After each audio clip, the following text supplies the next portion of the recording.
All right, you are listening to the Two Chumps Football Podcast. I am chump number one, Chad Wilson. That is chump number two, Amal Calamino. We're pleased to be here with you, rolling right along into the NFL and college football season. We are halfway home in the college football season, still moseying along in the NFL.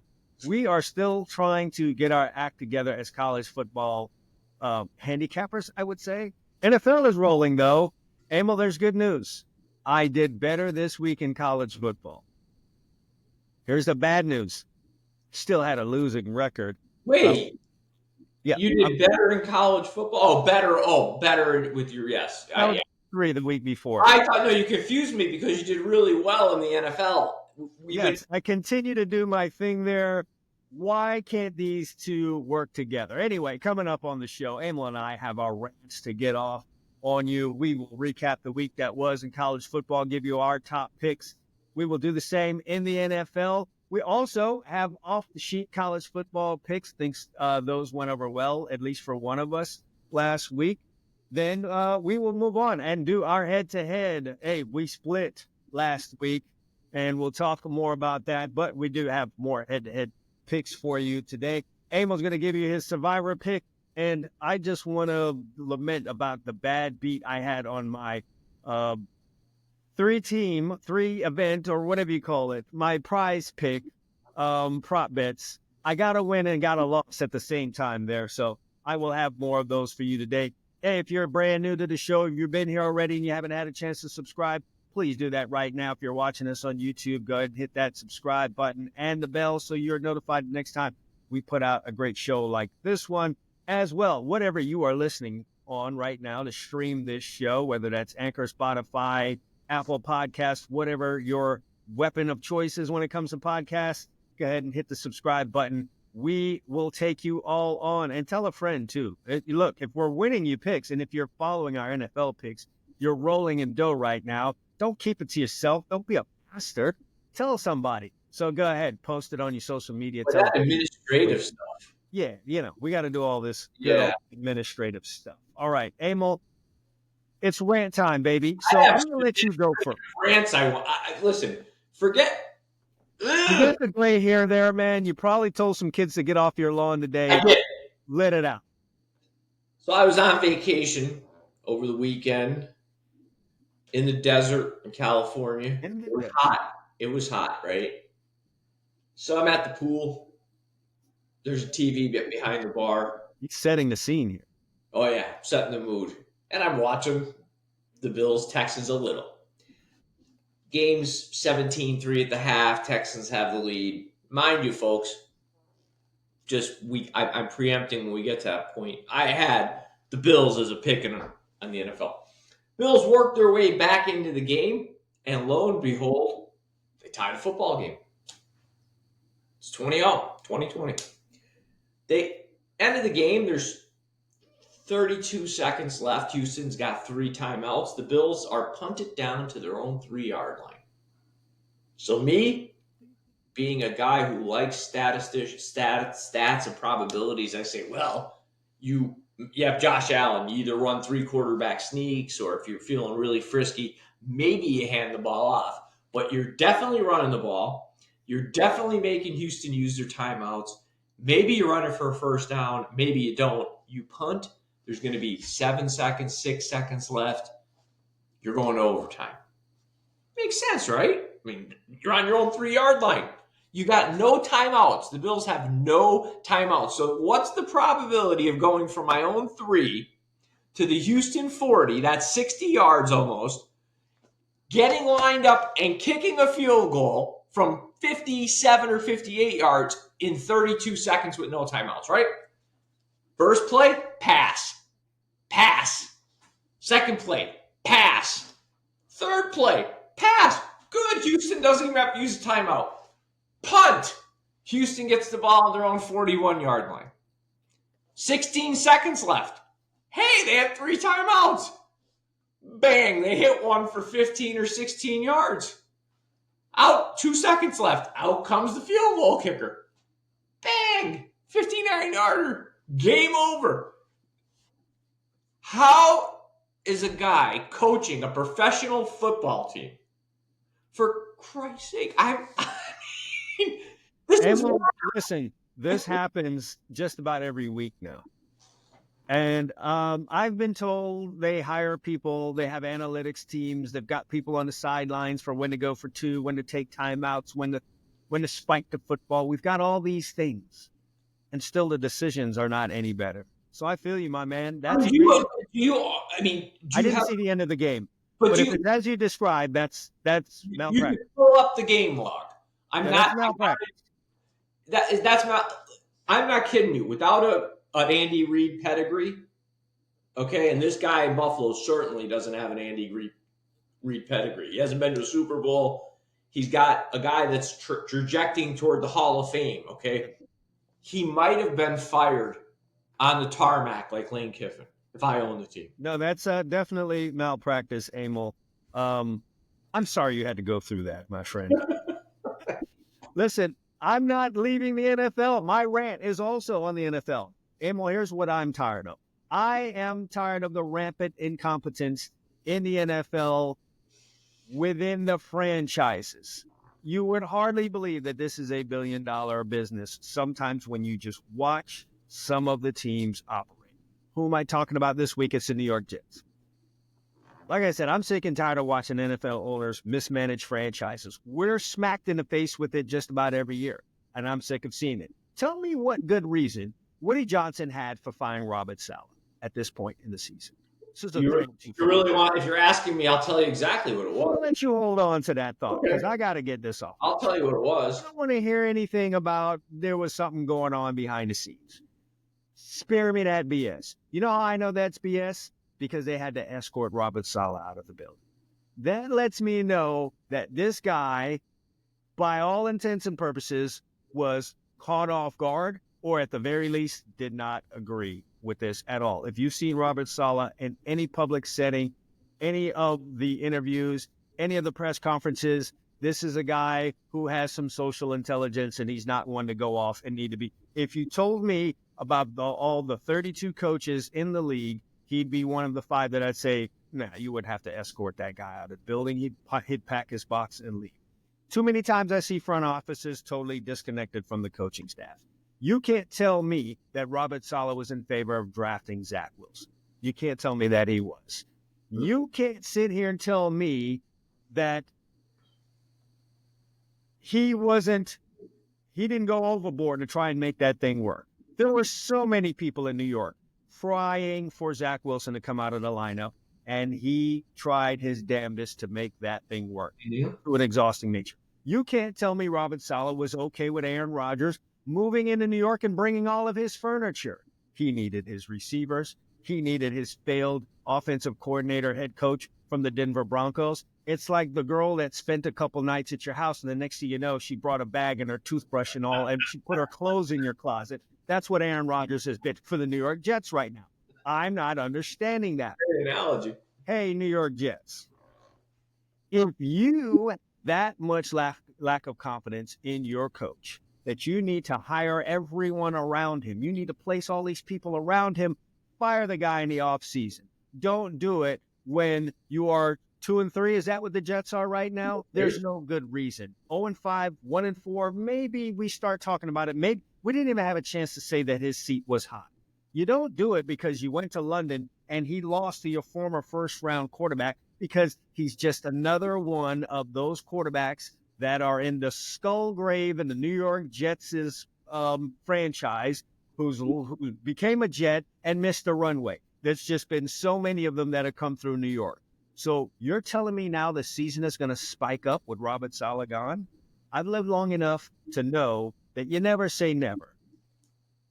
But damn it, man, I surely don't think that that's going to happen. So what did you really do? Did you see who they named the head coach? They just pulled. What's going to happen there? Hey, well, tell me what's going to happen there. So I'll say this. Whose shoulders will it be on now when the New York Jets go the 7-10 that they were going to go when we thought about it back in March? Whose shoulders is that going to be on now? I'm going to just tell all of the viewers out there, get your popcorn out ready, because finger pointing is about to become an Olympic event in the New York Jets organization. I can't wait to see it. And with that, my friend, I yield my time to you. Well, no.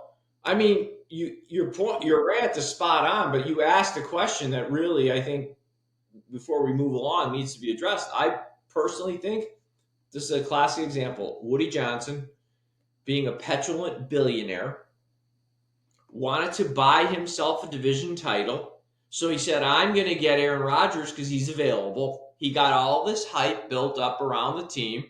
We both know Aaron Rodgers, even if he played last year, there's no guarantee. He wasn't coming off a great year in Green Bay. Maybe he's good, maybe he's not. But coming off an Achilles injury at 40 years old, I'm not surprised. He's done.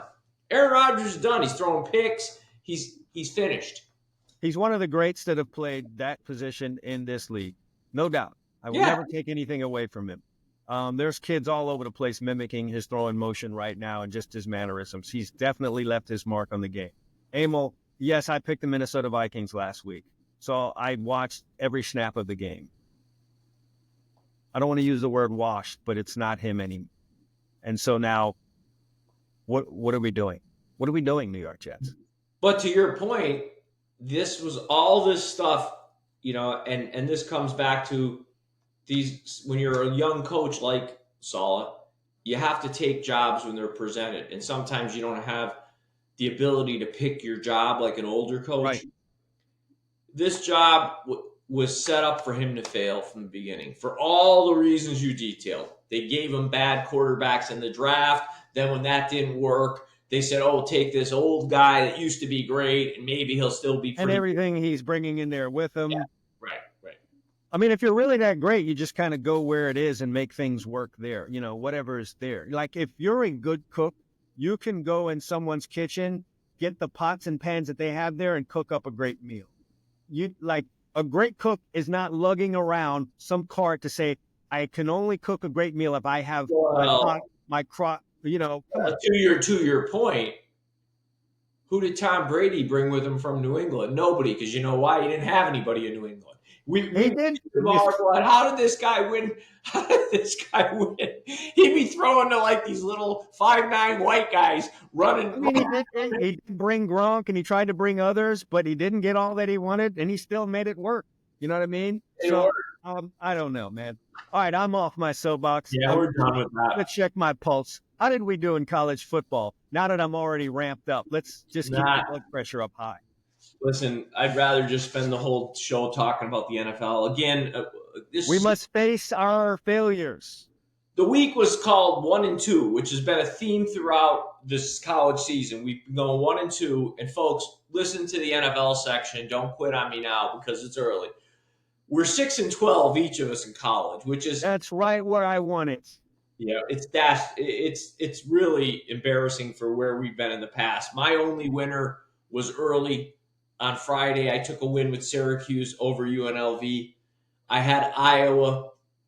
Hey, you were looking good Saturday. I mean, Iowa. They were hanging for a while. As I feared. Yeah. I'm an Iowa follower for whatever reason, but. And then South Carolina was a loser for me.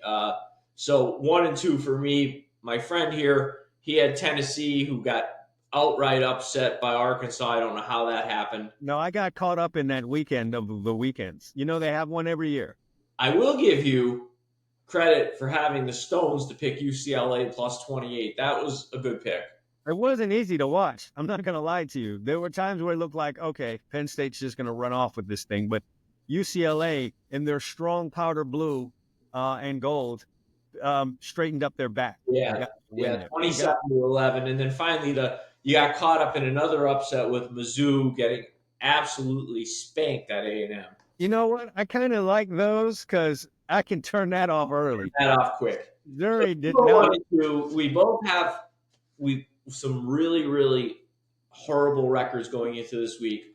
And again, we've been broken records. So counter to all previous years. I just feel like one of these weeks we get on a roll and it doesn't end until the season's over. And I have to say, I like all my picks when I make them, but this week, I really feel these games I feel really good about. Okay, good, because I've decided to go back to the basics. So mine are quick and easy, right? Hit it. Hey, The folks want to know how you're going to get off the canvas, Rock. First, I'm going to get off the canvas with Alabama. Okay. When in doubt, go for the kingdom. It's they're laying 21 points. No, but don't let me stop you. Go, run it. Alabama's laying 21 points against South Carolina, correct? Correct. South Carolina, I watched a big chunk of that game against Tennessee. I still don't know how they beat Kentucky the way they did. No offense, but the quarterback play at South Carolina, okay, it was brutal to watch, okay? And I see Alabama coming off that loss. I don't see how South Carolina cracks 13 points in this game. So I'm very comfortable laying 21 here with Alabama. I think this is like where Alabama now says, we need to start blowing people out in case we lose another game so we can get invited to the playoff. You think that's how they're thinking? Oh, yeah. Yeah, because I think you got to look, hey, 10-2 with a bunch of blowout wins, I can get in here. So I have a feeling they start putting up numbers. Next, I'm going to roll with a team that took your school to the mat on Saturday. They blew a 35-10 lead. Kudos to Miami for coming back. Cal lost 39-38, but it's a pretty good Cal team. I know they lost to Florida State by 5 on the road. Cal beat Auburn. Pitt might be the worst 5-0 team in the country. I looked at their ledger. They have a 1-point win against Cincinnati, a 3 or 4 point win against West Virginia. Here they are against a capable Cal team, plus 3.5. I think Cal is going to come out and be pissed off that they let that Miami win slip away. And I think they get the outright here. Obviously, if I'm taking only 3.5, I feel they can win the game. And I think they do win the game. So give me Cal plus 3.5. And then I put Tennessee in the same boat that I put Alabama. Tennessee's got to come into this rivalry game with Florida completely pissed off. And I truly believe that Florida's a bad football team. I don't know how they're even 3-2 at this point. But I think they'll show us on Saturday why and how they're a bad team. I think Tennessee is going to absolutely hang 50 points on them on Saturday. So give me Tennessee minus 15.5. All right, summing this up, my friend here, getting off the mat with Alabama, and why not? It is the kingdom of college football until you're proven otherwise. He likes them minus 21. He thinks Cal still has something left after, going toe-to-toe with Miami last week and with them catching points against Pittsburgh. He likes them, Cal plus 3.5, and then he thinks Tennessee is going to absolutely blow the head off of the Gators, so he likes them coming back as 15.5-point favorite. Hey, sports fans, if you're looking to take your game day excitement to a whole new level, then you got to check out Bovada Sportsbook. Whether you're into football, basketball, it's baseball, playoff times, pretty much any sport, Bovada has everything you need. Best odds, live betting, and fast, secure payouts. And here's the best part. When you sign up today, Bovada is giving you a 50% welcome bonus on your first deposit. That's up to $250. That's free money to get you started just for joining the action. It's super easy to sign up, and they've got you covered with all the top games, player props, and more. Ready to bet, win, and repeat? Head over to Bovada and get in the game. Check out the link down in the description below, and let's go get those winners. All right, Amal. Like I said, I'm going back to the basics, and I'm going home. It is the Big Ten for me. With at least one of these picks, I got to grab me a Big Ten team, and that's going to be Rutgers. This is a name brand type of line right here. Rutgers doesn't have the name brand.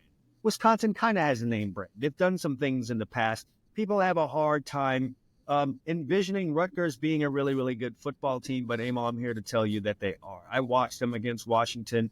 They are hell to deal with. I thought they really made a good showing for themselves at Nebraska, who's also a good football team last week. And I think off of the loss, I think it'll be easy for them to come into this game motivated. They're at home. They're against a Wisconsin team who's going to be far too giddy over their 52-6 win over a feeble Purdue team. I think Wisconsin comes in here with the wrong idea. In 2 games against quality opponents this year, Wisconsin has been completely outclassed. Yes, they came off early against USC, but once USC woke up and smelled the coffee, they ran straight through Wisconsin.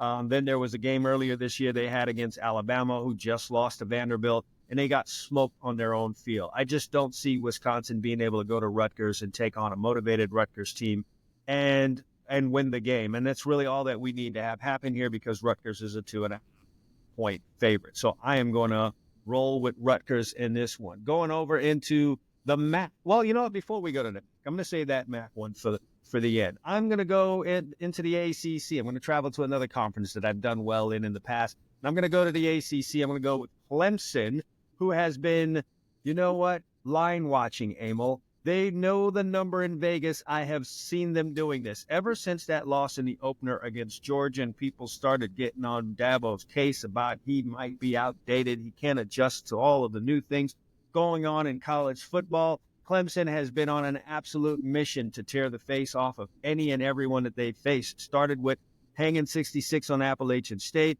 Then they come back and hang 59 on NC State. Then they hang 40 on Stanford. Last week, they took a break from getting over 30 points. Granted, it was a tougher opponent that really was at that moment for Florida State. This, like Florida State's season was last week, any decency of it. So they got a tough Florida State team, still beat them by double digits. Now they're facing a Wake Forest team, man, that really just, I don't know about this Wake Forest team. They just don't seem to be able to stand up against tough competition. And they have given up 40-plus points in 3 of the last 4 weeks. They've given up 30-plus points in 4 out of 5 games this season. You can't tell me Clemson doesn't get at least 45 in this game. I can see a 48-17 game, because Clemson is really all about trying to reestablish their reputation after how the season kicked off. So I'm going to take Clemson, and I believe they're laying 20 and a half in this. Am I correct there, sir? Even 20 right now, so we'll 20. All right, even better. All right. And I'm going to take Buffalo in the MAC. Going to head over to the MAC. Buffalo coming off of a very embarrassing loss against Connecticut 2 weeks ago. They've had 2 weeks to fix whatever in the hell went wrong in that embarrassing 44-point loss. They're back home against Toledo, who's coming in here laying a little bit too much leather here, my friend. I don't really like Toledo coming in here and laying such a big number in this game. They're coming off of a double-digit win. They might be flying a little bit too high. And I think they're going to kind of kick over a hornet's nest here. I would not be surprised to see Buffalo come up as the winner in this game. I definitely love them getting 9.5 points in this contest. Wow, look at my friend. He's all over. He's giving you every conference. He's got Rutgers minus 2.5 over Whiskey, Clemson minus 20 over Wake Forest, and Buffalo, not the Bills. Not the Bills. Bulls plus 9.5 over. Hopefully, Buffalo is not bringing a bull, you know what, in this on Saturday.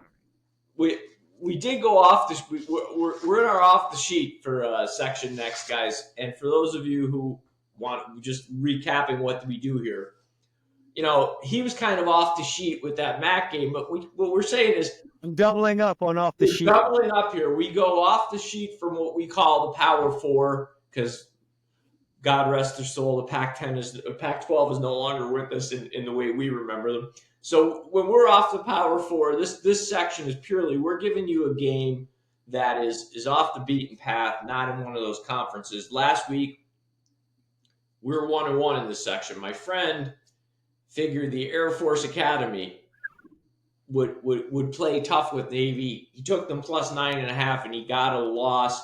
First, that was the biggest win in that series for Navy since the 70s.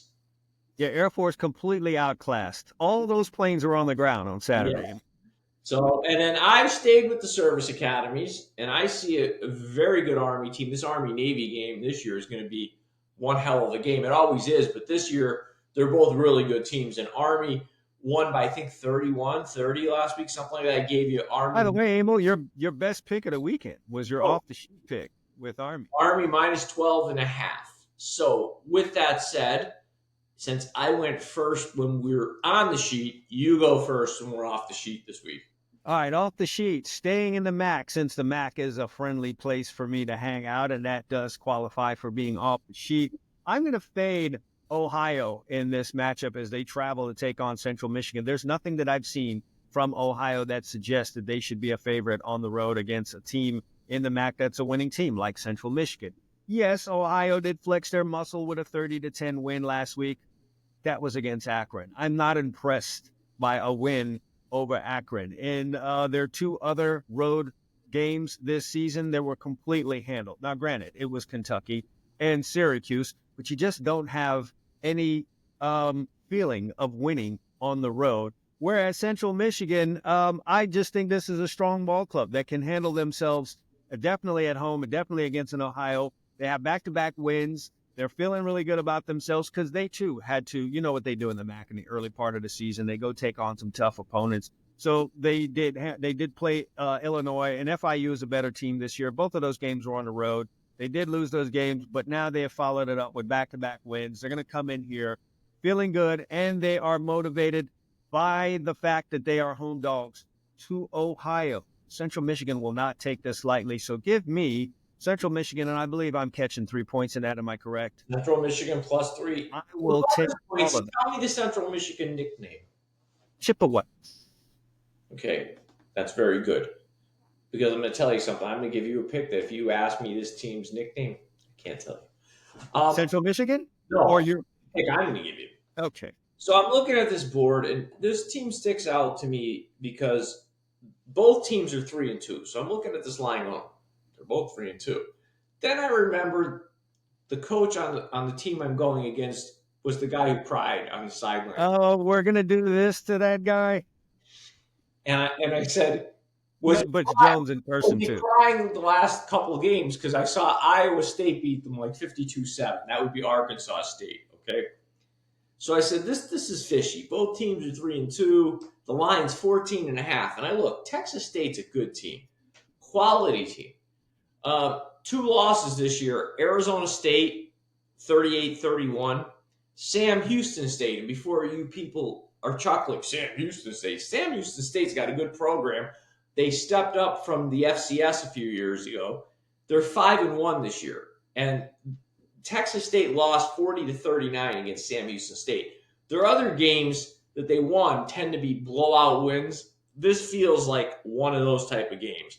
Arkansas State, to me, not a good team. Don't know how they have 3 wins. Don't care, really. This just feels like I checked the score because I'm not going to watch it. I'll be honest, folks. It's off the sheet. It's off the sheet. You will be following the score, though. I'll follow the score. I'm going to turn it on. Final score is going to be like 41-17. It's going to be an easy win, just like Army last week. So give me Texas State off the sheet, minus 14.5. There you go. You've got 2 off-the-sheet picks. And so, listen, we started this segment for this reason. I know how it gets. You get on a Saturday, and you're trying to put a parlay there together, and you're scanning through all those lines, and you're up and down, and you're scrolling, and you got I really want to make this 5-team parlay. I've only got 4 teams or I want to make a 6-team, but I only got 4 teams that I like. Well, you got these off-the-sheet picks that you weren't even thinking about that we've done a little bit of research on, and you can throw those on there. So it's Central Michigan for me. It's Texas State for Amal. Throw that on there. Win that 16 parlay at Bovada, our sponsor. Head over there right now. We got a link down in the description. Head on over to Bovada. Throw in that parlay that you know you shouldn't have, but at least you got 2 winners that's going to be on there. It's out off the sheet. A little pro tip since we're on college football and getting off it here. And this is, for anybody out there chuckling because you're saying two guys that are 6-12 are going to give me a pro tip. Well, last year we were 20 games over 500. Most years we are. I'm going to tell you something. We do a show here. We're trying to give you good picks, interesting content. So we tend to pick games that, let's say, are on the sheet.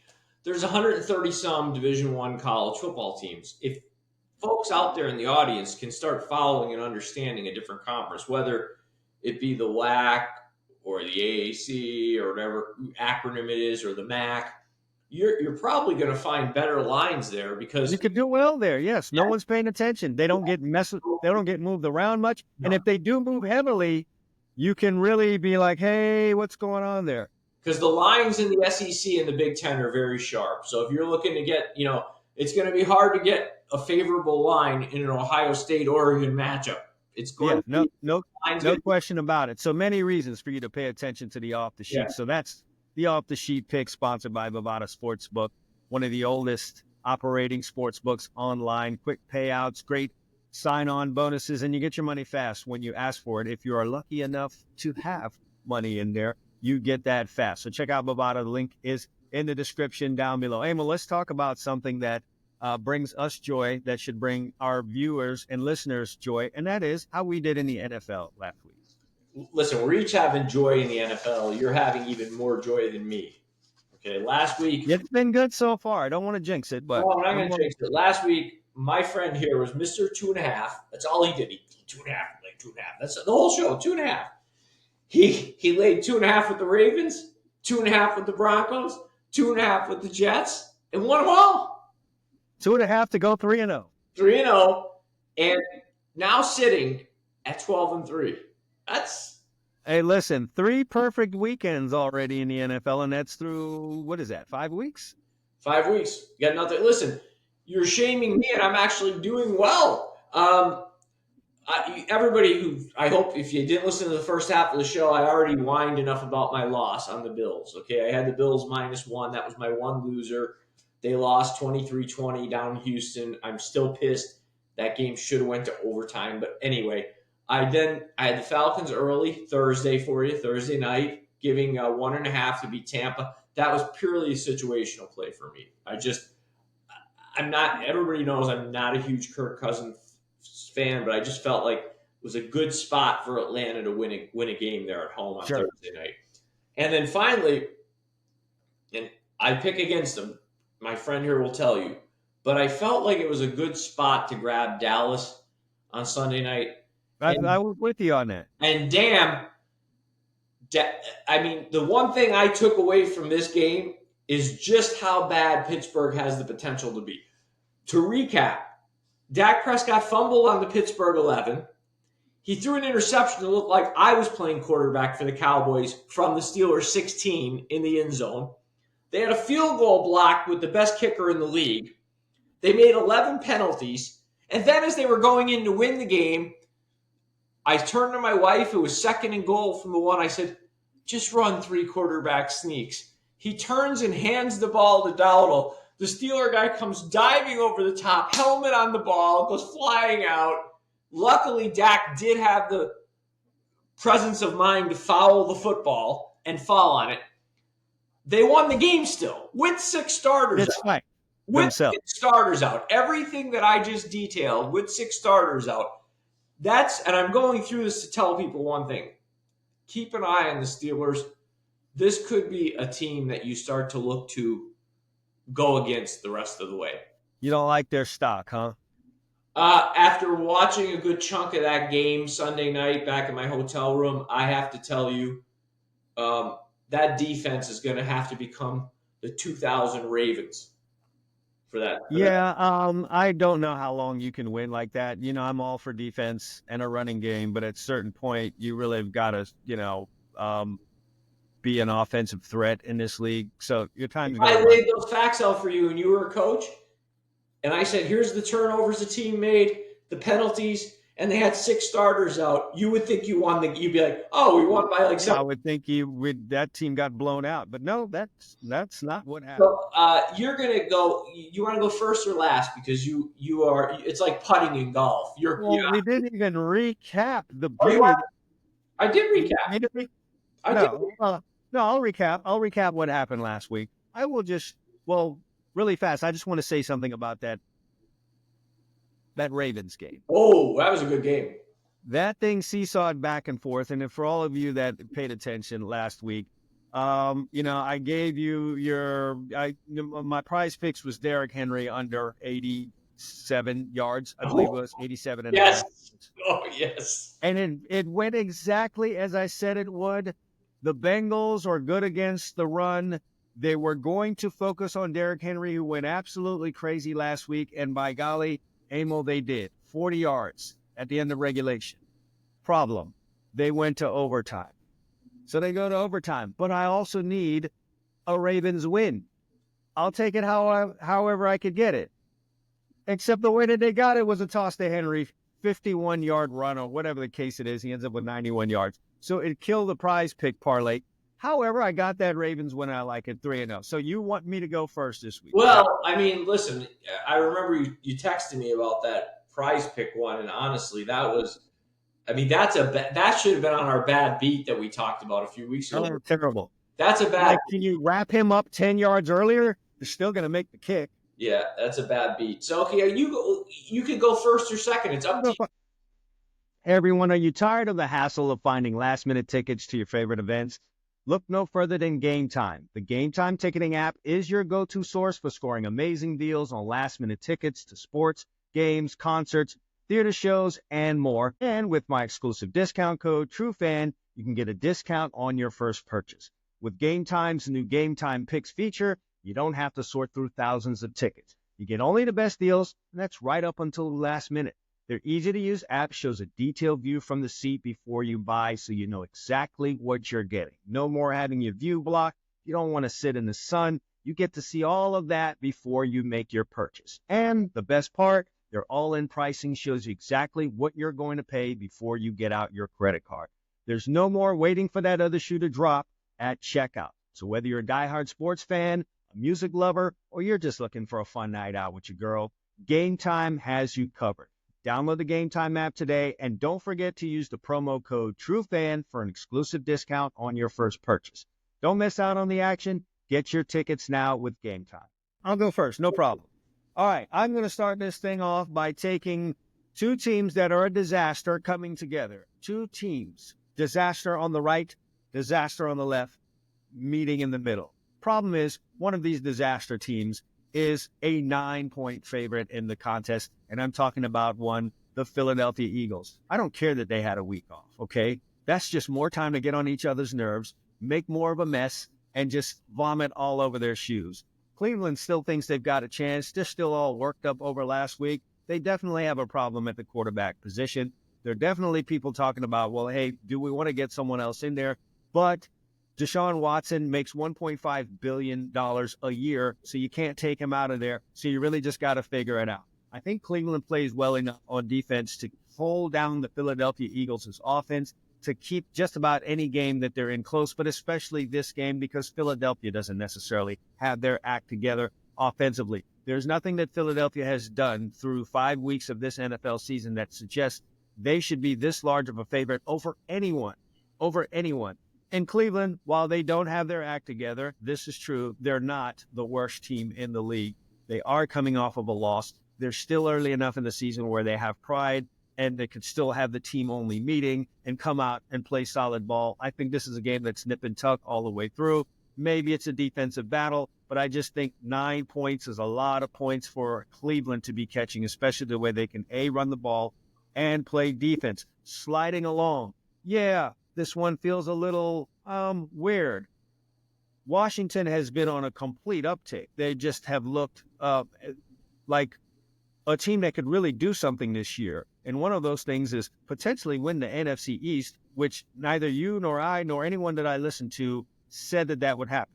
Maybe some said it was a possibility, but if anyone comes out 4 or 5 weeks from now when they're still hot and says, yeah, I knew that all along, you can go ahead and call them one of the biggest liars outside of a politician that you have ever seen. But I still do believe in Washington this week, especially with the disrespect of a line of 6.5. Yes, I know this is the Baltimore Ravens, but this is still the Baltimore Ravens team that gave up 38 points last week to Cincinnati. I think when they pop on the film there in Washington this week, they see a lot of things that they can attack. And I think they have the ability to attack it with their dynamic quarterback, rookie quarterback, their wide receiving core that's come alive. And that has somehow made the defense better. So give me Washington as a 6.5-point favorite. I think that's a live dog here, especially given all the holes that Baltimore revealed defensively last week. And then finally, I thought about coming off of this, but I said, oh, no, I won't. Yes, Amal, that was terrible how the Buffalo Bills handled the end of that game last week. The Buffalo Bills have lost back-to-back football games. There's just no scenario in my mind that I can come up with where the Buffalo Bills lose 3 games in a row, with that third game being at the hands of the tragedy that is the New York Jets franchise. I opened up this podcast with my rant about the New York Jets. There's no way now I go from that and flip it around to Jets over Bills come Sunday. No way, no how. That is a train wreck.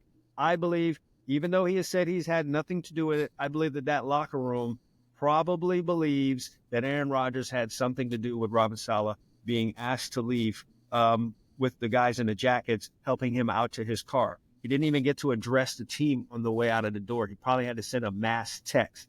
That's not going to sit well in that locker room. And man, a lot of times that locker room stuff can end up on the gridiron. And I think we're going to see some of that on the field. Flip side of that is you got a Bills team in here super motivated to undo the last 2 weeks. And they're not looking to be 3-3 with this divisional game. No way I see that.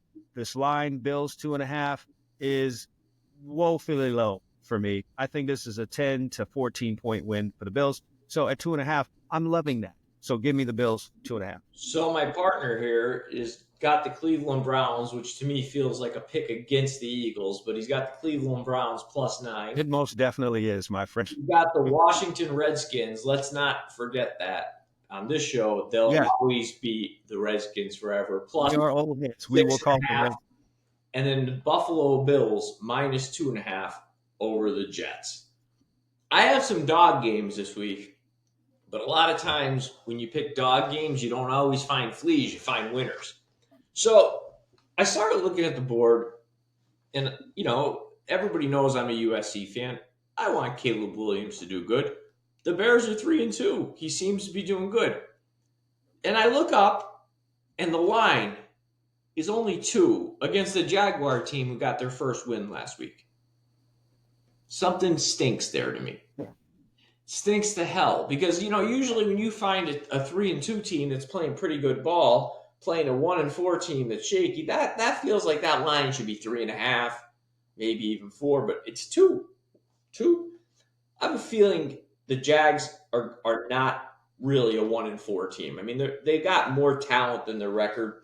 And I think they probably get a couple key mistakes in this game from one Caleb Williams, where he starts playing a little recess ball, throws an interception, makes a fumble in the pocket, something. But I'll take the Jags +2 here because it just doesn't feel right. The other game I looked at, for those of you who are in a cave somewhere, there's something happening in Florida tonight, unfortunately. And for anybody there, prayers out to you. I'm not making light of it, but the Tampa Bay Buccaneers, these guys are still human beings. They've got families, they've got people in the area, and they've got a Category 4 hurricane about to, destroy the city of Tampa. Why are they a road favorite against a decent Saints team, right? Saints have, I know they look great the first couple of weeks against the Panthers and my Cowboys. They've come down to earth, but they're grabbing 3.5 points in this game. And I don't think you get a focused Tampa team at all. So I'm going to grab the Saints +3.5. And, that may sound a little callous, but that's the reality of the situation. You got people worried about a disaster trying to play a football game. And then finally, I talked to you about the Pittsburgh Steelers. They're going on the road this week, installed as a 3-point favorite off a primetime loss against the Cowboys. And I know the Raiders are not world beaters by any stretch of the imagination, but are the Steelers really that much better after what I just told everybody here happened on Sunday? Are they that much better than the Raiders that they should be a 3-point road favorite? I say, hell no. The Raiders win this game outright in Las Vegas with 75% of their stadium in black and gold for the Steelers on vacation from Pennsylvania. But I like the Raiders +3. All right, recapping this, and give me that line that you have again for the Raiders. For the Saints. I've got the Saints +3.5. All right. So recapping this, my friend likes the Jacksonville Jaguars. Thinks that line looks a little bit funny there, and so he's going to grab the Jacksonville Jaguars as 2-point underdogs against the Chicago Bears. He thinks New Orleans Saints catching points at home. It's a live dog, can't understand it, so he'll take them as 3.5-point underdogs in this game. And then the Las Vegas Raiders at home against the Pittsburgh Steelers, who, apparently my co-host here is not a fan of, doesn't want to buy that stock. He's going to take Las Vegas. I just want to clarify something for the listeners. On the Saints game, I'm well aware Derek Carr is hurt. Okay, thought that would be a good note for you to throw out there. Yeah, you just never know. Well aware of the injury, okay, because obviously that's affected the line. I'm also a big fan of taking a backup quarterback in this situation. Oh, listen, that first week, backup quarterbacks can be hell, man. You just have no film and you don't know, and you got to adjust really fast in game because you're just not sure what you're going to get. I'm for backup quarterbacks for 2.5 weeks, Amal. You can get a good go out of a backup quarterback. Week 3, they I change agree it. with you. So Las Vegas Raiders is his final pick, +3. Book them, folks. Book them. All right, it's head-to-head time, my friend. Let's talk about head-to-head. Here's how we do this. Each week, we pick a game in college. We pick a game in the NFL. He likes one side. I like the other. And we fight to the death for what it is we believe in. Now, last week was the first week of this, and how this is going to go is whoever wins their head-to-head matchup gets to pick the game the next week. Amal won that college football head-to-head game. I don't know how it happened, Amal. Let me tell you what happened. I'm watching Oregon just dominating Michigan State Friday. Was it Friday night? Yeah. Just watching them dominate these guys. I'm like, all right, this is in the bag. I got this. I'm going to go take a shower. All right. Started 1-0 time. Get out of the shower. These dudes are in the red zone, and it's 31-7. I'm like, what happened? What in the world happened? I told you would happen. The game absolutely, Amal, I'll give you the credit. It absolutely unfolded the way that you said it would. Oregon started thinking about Ohio State and decided, well, we don't need to play defense. We'll give Michigan State a bone, give them points that they really didn't earn because Michigan State is woeful on offense. They really are. Folks, as you move forward in this year. But nevertheless, you got the win. So who are we going with this week? I'll tell you what, I'm going right back to the well on this one. I want the Ohio State University -3 against Oregon. Yes, the game's at Oregon, I know. I'm not scared of that. And here's the reason I'm not scared of it. I think Oregon has problems at the quarterback position. And they've been lucky to this point in time that they haven't played an opponent that it's hurt them.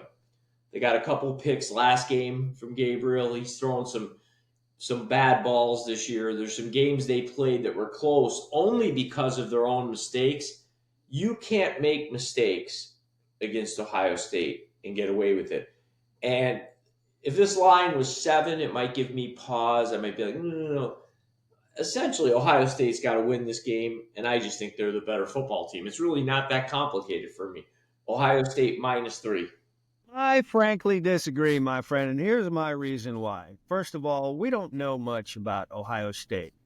Iowa, Michigan State, Marshall, Western Michigan, Akron, what do we know about this team? I do know this. First place in the MAC? Well, sure. That would be great if they were actually in that conference. They're in something far more stiffer than that. It's called the Big Ten, and this is a Big Ten road game against a team that was in the playoffs last year. Yes, I know there are key figures missing from this, but there's still the pride and there's still the feeling of being, somewhat of a champion in a team that is worthy. And I just think that's what Oregon is going to feel like. And they're going to have the extra added bonus, Amal, of being an underdog in their own house. I don't know what the record is at Autzen Stadium. I could ask my trust. I won't even say it out loud because she'll get involved in our conversation. But anyway, they don't really make it a habit of losing here. And I think, a night game, a late evening game in Oregon with those folks there packed in, we're going to find out something about Ohio State. And it might be that they're not suited to go all the way out west on the road and do what they do here. I'm troubled by the fact that Ohio State couldn't get above 40 points against their last two opponents, Michigan State and Iowa. You picked against Ohio State last week, did you not? You know what I'm troubled by? You claim to be an old school UCLA fan. I think you're an Oregon fan. That's what I think you are. For one, because this is the second week. You and the Oregon Ducks, and 2 weeks in a row, I'm going to have to spank you. I don't think that that's how this is going to go, my friend. You can't go into Oregon and give these guys points. And furthermore, I think you're far too hard on Dylan Gabriel. Okay, this is a quality quarterback, and I think you're hung up on what's gone on in the early part of the season with him at Oregon. This is a different team over the last 3 weeks. I watched them in person against. Remember that Oregon State game? Remember that? All right, that was the coming out party. They're going to be passing out little helmet stickers like candy after this one. I don't know. This is an Oregon team that scored 49 points in Corvallis against their rival. You're concerned. How many points did they score against Michigan State? You're just concerned Ohio State couldn't score 40 against them?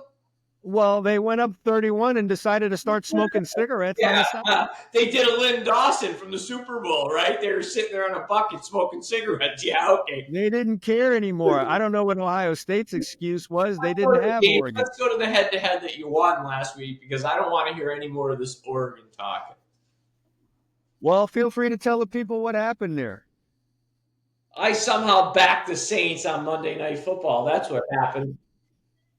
You didn't know the refs were coming in. Hey, wait a minute. Now, look, I just want to bring this up really quick. I don't know if you watched that game, but did you happen to notice the absolute and complete phantom holding? Defensive holding. I did not. On the Saints. The Saints got a phantom call, huh? No. Is this a call that benefited the Chiefs? Can you believe it? I mean, who would have thunk? I mean, wow. Yeah. Another one of those. So, yeah, man, when you're under a touchdown and you're the Kansas City Chiefs at home, don't look into the eyes of the odds maker. You know what? There's probably an NFL ref, right, who's going to try to find an assistant like Shohei Ohtani had because there's some guys got to be sending them in on Chiefs games. Hey, listen, man, don't play around. That might indeed be true. All right. So with that being the case, I won the NFL head-to-head matchup. And so this week, I am going to state my case for the New York Giants against the 1-4 Cincinnati Bengals. Yes, folks, the Cincinnati Bengals are 1-4. And you know why they're 1-4? Because they've earned it. This team doesn't play defense. Yes, they will occasionally jump up offensively and do some things, but then there'll be other times where they just simply can't do it. And yes, I know that the Cincinnati Bengals lost last week. I know they lost to their division rival. I'm telling you what, that was an overtime game, and they are emotionally tapped. At 1-4, I just don't think it'll take much for the Cincinnati Bengals team to totally unravel. At 1-4 now, with your Pittsburgh Steelers kind of just really starting to get themselves way out there, Cincinnati is going to start to get into their own head. And they're facing a New York Giants team that everyone wants to stomp on the nuts of the Giants. They just want to kick them in the head. Daniel Jones is this, Daniel Jones is that. I'm going to insist, and I know I'm not, no one's coming with me. All right, you remember Tom Cruise, who's coming with me? And no one but Renee Zellweger raised her hand. Nobody needs to come with me. Daniel Jones is playing all right football, okay?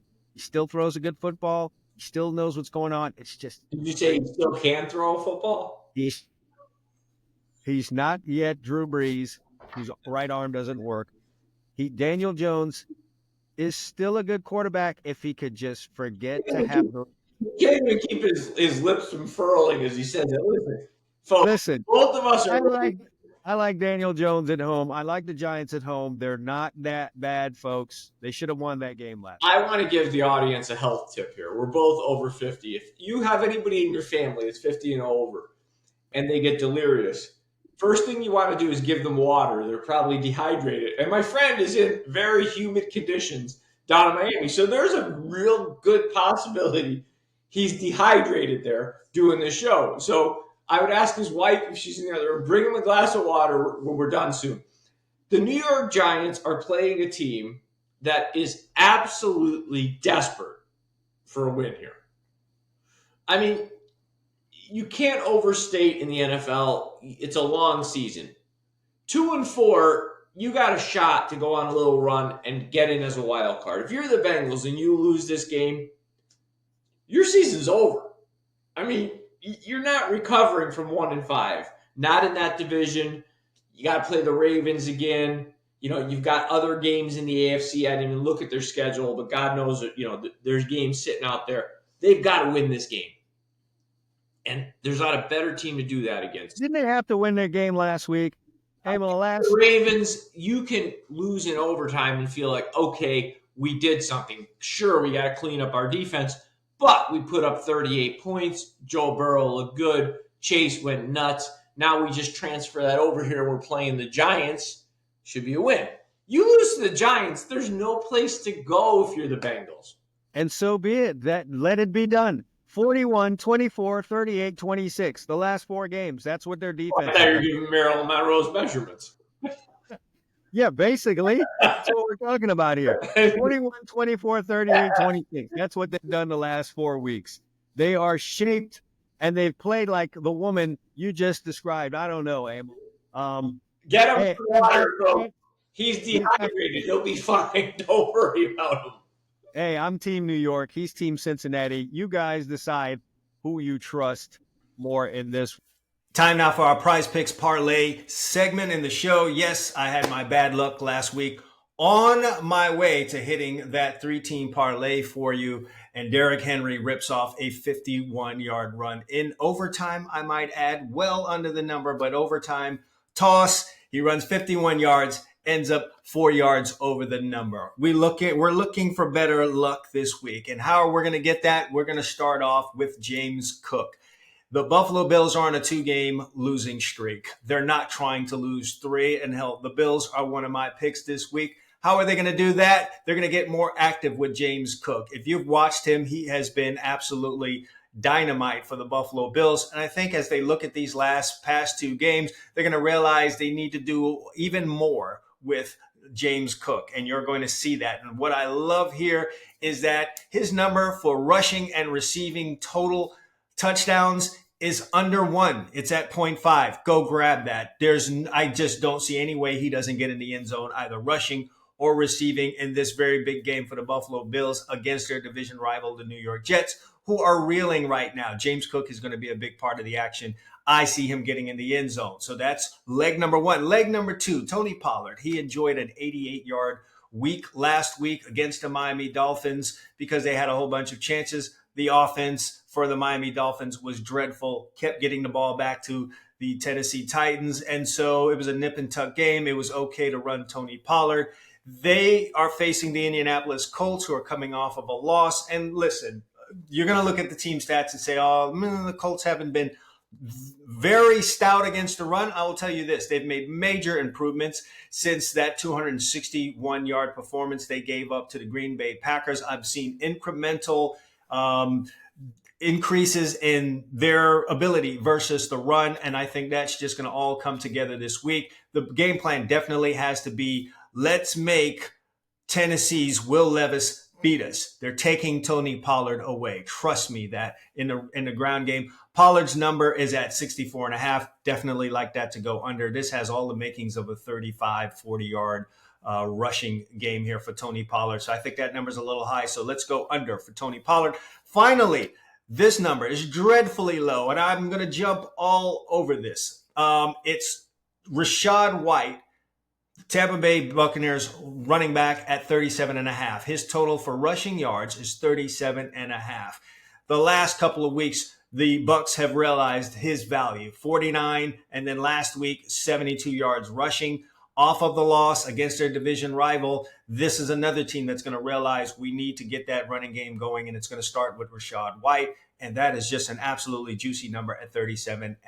So we're going to go over on that. So putting a parlay together, James Cook over 0.5 rushing and receiving touchdowns against the New York Jets. We're going to go under with Tony Pollard, under 64.5 yards rushing versus the Indianapolis Colts. And then the last part of this winning prize pick parlay is going to be Rachaad White over 37.5 yards. Take that to the bank. We'll see how we did next week.